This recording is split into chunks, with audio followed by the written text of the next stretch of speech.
It's always a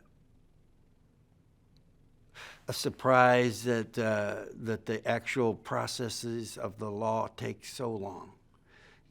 I think we get used to Hollywood movies, and we're probably condensing a lot of uh, uh, the as much as we can to keep it compact and exciting. And it's the slow grind that sometimes can seem like justice is far away. There is a sense of authenticity about the way Todd goes about telling stories. So I kind of read it through that filter when I read the script, that he really wants to include a real texture, like he did with Mildred Pierce, where you felt like you were in L.A. in that period.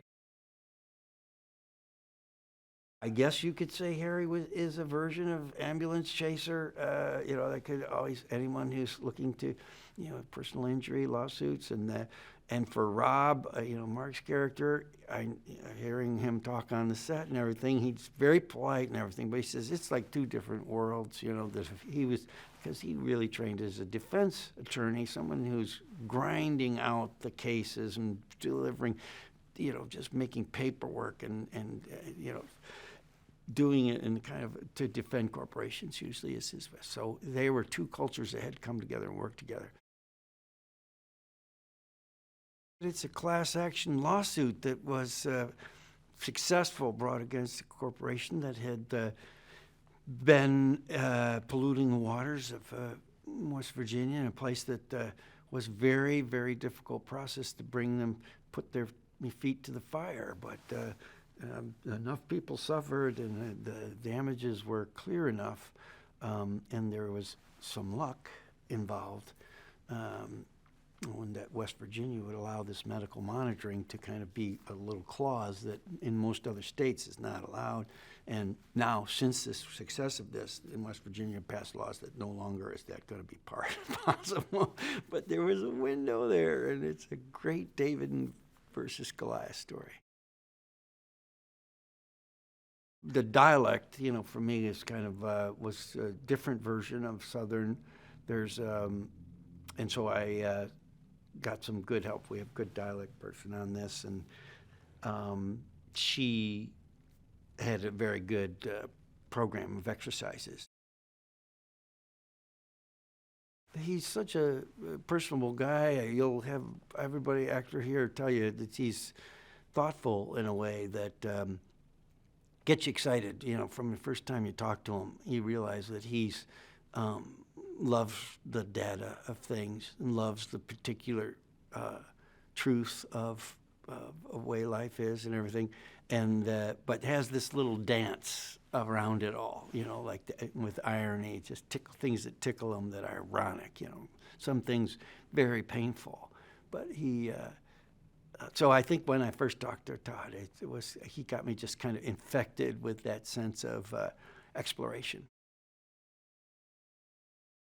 They went and met Harry, and Harry had this very public community orientation to being, Harry is a Democrat in a place that you don't have a lot of chances to run for office. He ran for Attorney General, and as he says, the intelligence of the population voted 2-1 that he ought to stay in private practice in law, But I think they all kind of appreciate his constant kind of attempts to merge and bring people together on both sides of the parties, and have picnics and things where the council people of all sides have to come and be pleasant with each other. And so he would be a perfect candidate to be on this team.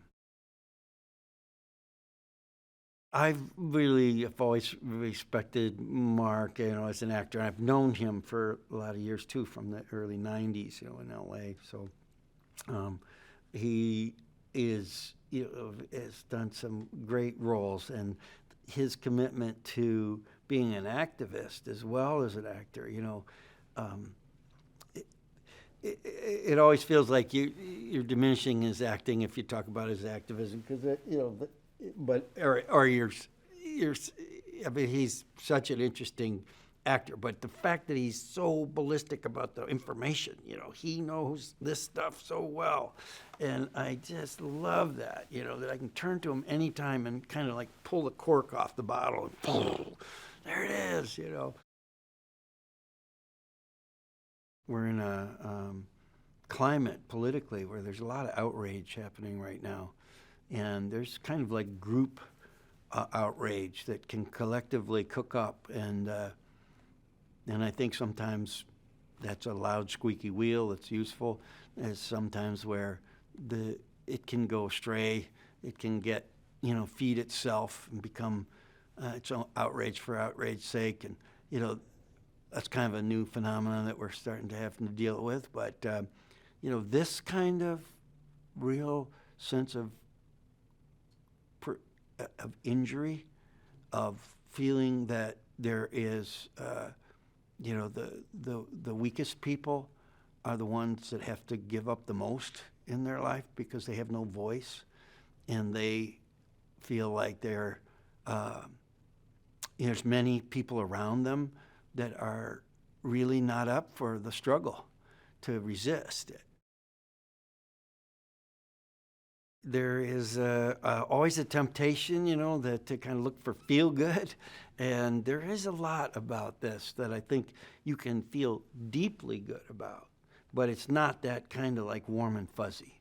And I think, the journey of what people go through, the struggle of it, and the authenticity of it, what it is to be real in this world and really connected to your community. And those stories are rare, and I think there's a way that they can give you, you can come away from a movie like that, and it's almost like you've got a better register about the quality of life that you have and what's possible.